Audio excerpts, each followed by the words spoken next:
Aujourd'hui je vous retrouve dans une vidéo Petite Palle deviendra grande. Pour ceux qui ne le savent pas, cette vidéo sera l'équivalent d'un book haul. Globalement, un book haul, qu'est-ce que c'est? C'est une vidéo dans laquelle je vous présente tout ce que j'ai réceptionné ou tout ce que j'ai acheté au cours du mois de janvier. On est donc parti, j'ai 9 livres à vous présenter, de BD et de manga, et on commence. Le premier livre que j'ai reçu au mois de janvier, c'est Fun Play de Morgane Bical, publié aux éditions Michel Lafon. Ce livre est un partenariat et je remercie d'ailleurs Camille pour cet envoi. Globalement, dans cette lecture, on y suit Alyssa, une lycéenne tout ce qu'il y a de plus classique, qui vit sa vie, mais du coup elle s'ennuie un petit peu dans son quotidien, jusqu'au jour où elle va recevoir un texto d'un inconnu qui lui dit « Trouve qui je suis et je serai à toi ». Ce livre me plaisait beaucoup pour le résumé et pour la couverture qui est juste sublime, on doit l'avouer. Je l'ai déjà lu et je vous en reparlerai dans un prochain bilan. J'ai donc également reçu en ce mois de janvier Cité 19 de Stéphane Michaka, publié aux éditions Pocket Jeunesse. C'est le premier tome d'un diptyque, celui-là est le livre 1, Ville Noire. J'ai eu la chance de rencontrer Stéphane Michaka donc grâce à Babelio et ce fut une soirée qui est déjà passée et qui a été sympathique. Je compte d'ailleurs faire un article sur le blog mais je vous reparlerai de tout ça dans le bilan. Globalement, Cité 19, qu'est-ce que c'est? On y suit les aventures de Faustine, une jeune fille d'à peu près 17 ans, qui a toujours été bercée dans le 19e siècle. Son père et sa mère travaillaient au musée d'Orsay et elle a une grande culture de cette période. Cependant, un jour, son père va être retrouvé mort. Elle va devoir identifier le corps à la morgue, cependant, elle ne reconnaît pas sa main. Elle n'en parle pas aux policiers et elle va donc chercher où est-ce que son père est et qu'est-ce qui s'est passé. Elle va donc suivre un mystérieux dandy dans un tunnel et elle va se retrouver plongée en plein Paris du 19e siècle. À partir de là, Faustine va se retrouver dans une aventure haute en couleurs pour pouvoir retrouver son père. Je me suis également acheté La 5e vague de Rick Yancey, publiée aux éditions Robert Laffont dans leur collection R. Je pense que La 5e vague n'est plus à présenter tellement elle a été populaire sur la blogosphère ou sur Booktube. C'est un roman post-apocalyptique dans lequel nous suivons Cassie qui se retrouve dans un monde où les extraterrestres ont envahi la Terre.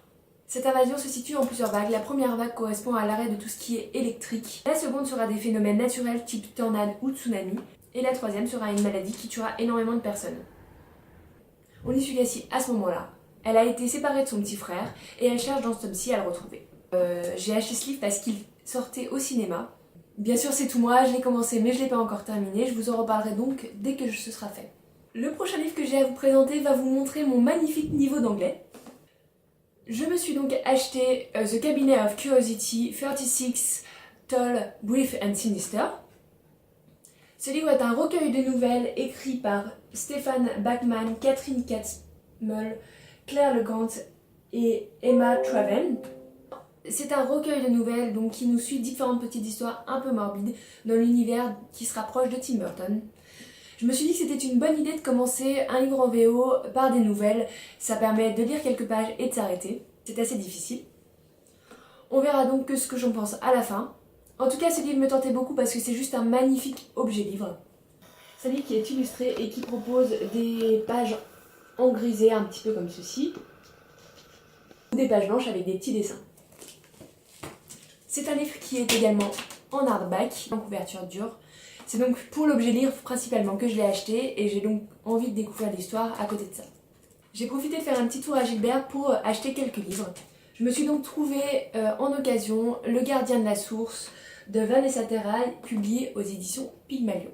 Globalement, de ce que j'en ai compris, on y suit une histoire dans laquelle le mythe de Hadès et de Perséphone a été retranscrit au 19e siècle. Pour ceux qui ne le savent pas, j'aime beaucoup le 19e siècle, donc rien que pour ça, j'ai envie de lire ce livre. De plus, ce livre était une très bonne occasion, il est quasi neuf et au lieu de le payer 16 €, je l'ai payé 12 €, ce qui du coup a beaucoup plu à mon compte en banque. Toujours à Gilbert, j'en ai profité pour acquérir des suites de séries. Je me suis donc acheté The Revolution of Ivy de Amy Angel. Pour ceux qui ne le savent pas, The Revolution of Ivy est la suite de The Book of Ivy. C'est une dystopie. Dans cet univers, la Terre a été ravagée par une guerre nucléaire. Les humains se sont reconstruits et 2 clans ont fondé une civilisation. Ivy est la fille d'un de ses fondateurs et elle va devoir se retrouver mariée à un homme du clan rival. J'ai beaucoup aimé le premier tome et il se termine sur un cliffhanger de malade. J'avais donc très envie de me procurer la suite pour pouvoir enfin découvrir qu'est-ce qui va se passer. Je me suis également acheté 20 ans avec mon chat de Inaba Mayumi, publié aux éditions Piquet Poche. Ce roman est un livre contemporain de la littérature japonaise. J'avais très envie de redécouvrir de la littérature japonaise et ce sera chose faite avec 20 ans avec mon chat. Globalement, dans cette histoire, on y suit le quotidien d'un petit chat et de son maître. Ce que j'apprécie avec la littérature japonaise, c'est qu'ils ont une plume assez poétique et c'est donc pour ça que j'ai envie de me replonger dedans. Recevoir en janvier 2 romans de ma copine Miss Pendergast qu'elle m'a offert pour mon anniversaire.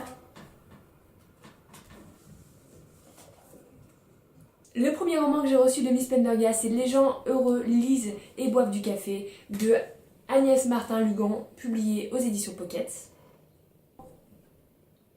Ce livre est un roman contemporain très populaire sur la blogosphère. Globalement, c'est une histoire de reconstruction. Le personnage principal a perdu sa fille et son mari dans un accident de voiture. Elle va devoir apprendre à se reconstruire et à aimer la vie sans eux. Le second livre qu'elle m'a offert est le roman d'une auteure qui s'appelle encore Agnès. Juste avant le bonheur de Agnès Ledic, publié également aux éditions Pocket. Là, clairement, tout ce que je sais, c'est que c'est un roman contemporain. Globalement, je crois aussi que c'est une histoire de reconstruction de vie, mais en fait, je n'en cite pas plus et je vais juste découvrir le roman tel qu'il est. Je fais confiance à Miss Pendergast, qui a aimé ce livre et qui veut me le faire découvrir. Ce sera donc une immersion totale et on verra ce que ça donne. Voir sur la chaîne et sur le blog, j'aime beaucoup les bulles, que ce soit en manga ou en BD. Je vais donc vous présenter 2 mangas. Le premier manga est une série que j'adore, c'est Dating Shooting Star, le tome 5. C'est un cadeau de ma coloc du week-end, Lucie. Globalement, dans cette histoire, on va y suivre une jeune fille qui va passer dans la campagne à la ville. Elle va donc devoir se retrouver des amis, elle va tomber amoureuse. Bref, un shoujo qui de base est tout ce qui est de plus classique. Et pourtant, chaque fois que je lis un tome, je me régale et c'est vraiment un très bon moment de lecture. Ce tome-là a déjà été lu et il ne fait pas l'exception, je vous en reparlerai dans mon bilan. Je me suis donc procuré Orange, le tome 1 de Ichigo Takano. Pourquoi les japonais ont des noms à couper au couteau? J'aime beaucoup la culture japonaise, mais ils ont juste des noms horribles. Globalement, on va y suivre l'histoire d'une jeune fille qui va recevoir une lettre de son moi futur, ce qui va grandement influencer ses choix dans la vie. C'est un manga qui est très populaire et qui a beaucoup de succès. Il a tellement de succès au Japon qu'il va avoir une adaptation en animé. De plus, c'est un manga qui pour une fois est court parce qu'il est constitué seulement de 5 tomes. Merci. Ça change beaucoup des séries de 46 tomes qu'on trouve dans les mangas. J'ai très envie de découvrir ce manga et j'espère qu'il me plaira. Je me suis donc acheté une BD qui me tentait énormément, Ying et le Dragon, le tome 1, Créature Céleste. Cette BD a été publiée chez Route Sèvres. Cette série est une BD qui me tentait énormément car elle est réalisée par le même dessinateur que la série Le Rêve du Papillon que j'ai beaucoup aimé. Globalement, dans cette histoire, à ce que j'ai compris, on va y suivre une petite fille qui, avec son grand-père, vont pêcher un dragon. Je pense que je vais vraiment me régaler avec cette BD et j'ai très hâte de la découvrir également. La seconde BD que j'ai à vous présenter est aussi une occasion Gibert. C'est Cœur de papier, le tome 1, Le Salon. Globalement, dans cette BD, on va y suivre les aventures d'un petit garçon qui a un cœur de papier et qui veut découvrir pourquoi. Cette BD m'a beaucoup intriguée déjà pour son graphisme qui est un peu particulier et aussi parce qu'il me fait penser au livre La mécanique du cœur. J'ai donc envie de découvrir ce qui va se passer et ça m'intrigue beaucoup. Et voilà, cette vidéo est maintenant terminée, j'espère qu'elle vous aura plu. Si vous avez lu un de ces livres ou si vous êtes tenté par un de ces livres, n'hésitez pas à me le dire en commentaire. Je vous souhaite une très bonne journée et à bientôt.